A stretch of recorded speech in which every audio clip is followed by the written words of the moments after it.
বন্ধুরা না হেসে একটু পারি না। দেখেন একটু পোলা মাথার চুল যে কাটছে, কেমনভাবে কাটছে আপনারা দেখছেন নি?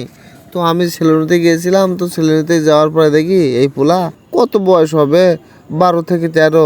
পোলা চুল কাটার স্টাইল দেখে আই এম তো অবাক। কেননা আমার একটা পোলা আছে, তো আমার পোলা যখন বয়স হবে তখন যদি এমন চুল কাটে তাও কেমন লাগে বলেন? এদিকে গঙ্গ কাকা কেন সেভাবে গঙ্গ কাকা যাক সালান ফাঁসি কিন্তু চুল কাটা শুরু হয়ে গেল। তো আমি ওকে বসে দিলাম। আর সর্বপ্রথম চুল কাটতে গেছে, এর আগে আমার একটা মেশিন ছিল, সেই মেশিন দিয়ে সে বাসায় চুল কাটতো।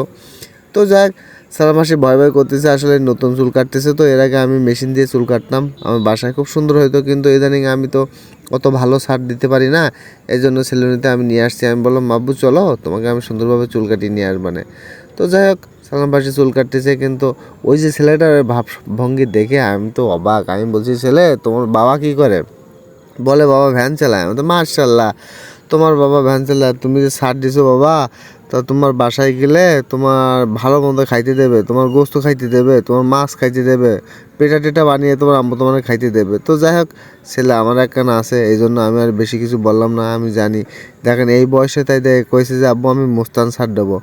তো যাই হোক তার পছন্দ মতো আসলে মোবাইল দেখার পরে তো সে ছাড়টা দিতেছে, মানে কি আর পিকচার দেখে যে ক্যাটালগ দেখে ছাড় দিচ্ছে। এখন বয়স 4 বছর, ক্যাটালগ দেখে ছাড় দেয়, তাহলে বোঝেন এখন যুগটা কোথায় আইছে, বুঝছেন?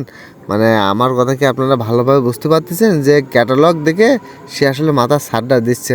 তাই বললাম আবু এ ছাড় দিলে তো মানুষ খারাপ বলবে। কোনো না আমি মুস্তান ছাড় দেবো, আমি মুস্তান ছাড় ছাড়া দেবো না। আচ্ছা ঠিক আছে তুমি মুস্তান ছাড়ই দাও। তো যাই হোক আমি পরদার বলছি পরদা ছেলের বয়সেই এখন মুস্তান ছাড় দেবে, তুমি চিন্তা করো। কয় এখন যুগটা তো এমনই যুগ, এই জন্য মুস্তান শার্ট সবাই দিচ্ছে, এই জন্য হয়তো দেখেছে, দেখে পরেও দিচ্ছে। তো যাই হোক আমি কিছু আর বললাম না, কেননা পোলা একটাই, কিছু বললেই তো আবার নিকি শিকি শুরু করে দেবে। তো যাক বাবা পোলা কিন্তু সবার ঘরে আছে, হ্যাঁ, কিন্তু পোলারাই কিন্তু অতিরিক্ত জেদ হয়ে যায়, ঠিক আছে?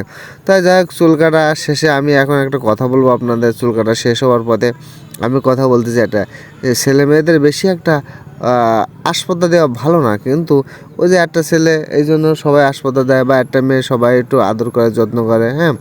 তো যাই হোক আমার ভিডিওটা আপনাদের কেমন লাগলো আপনারা কমেন্ট করবেন। আমরা বাসায় যাবো এখন, তো বাসায় গিয়ে আমরা এখন ভালো মন্দ খাবো, ঠিক আছে?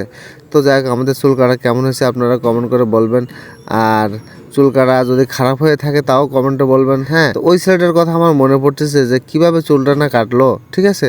তো যাক আপনারা কমেন্টে বলবেন যে আমাদের চুল কাটা কেমন হয়েছে, বা সালমান ফার্সির চুল কাটা কেমন হয়েছে। আর পরের কয় টাকা দিতে হবে আপনারা কমেন্ট করে অবশ্যই জানিয়ে দেবেন আমাকে।